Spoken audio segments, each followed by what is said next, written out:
ആധുനിക ക്രിസ്ത്യാനികൾ അവകാശപ്പെടുന്നത് യേശു നമ്മുടെ ശബത്ത് എന്ന ആശയം വിശുദ്ധ ബൈബിളിൽ നിന്നുള്ള നേരിട്ടുള്ള ഉദ്ധരണി എന്നതിലുപരി വ്യക്തിഗത വ്യാഖ്യാനമെന്നാണ്.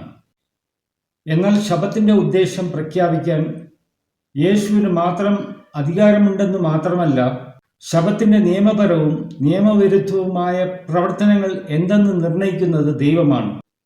വിശുദ്ധ സമയമായി അനുഗ്രഹിച്ച 7-ാം ദിവസം സൃഷ്ടിക്കപ്പെട്ടു. ഇത് യഹൂദന്മാർക്ക് മാത്രമല്ല, സൃഷ്ടാവായ ദൈവത്തിൻ്റെ സങ്കല്പത്തിൽ നിന്ന് വേർതിരിക്കാൻ ആവാത്തതാണ്. അത് സൃഷ്ടിയുടെ അവിഭാജ്യ ഘടകമാണ്. 7-ാം ദിവസം അനുഗ്രഹവും വിശുദ്ധീകരണവും നീക്കം ചെയ്തതായി യേശു തൻ്റെ ശിഷ്യന്മാരെ പഠിപ്പിച്ചില്ല.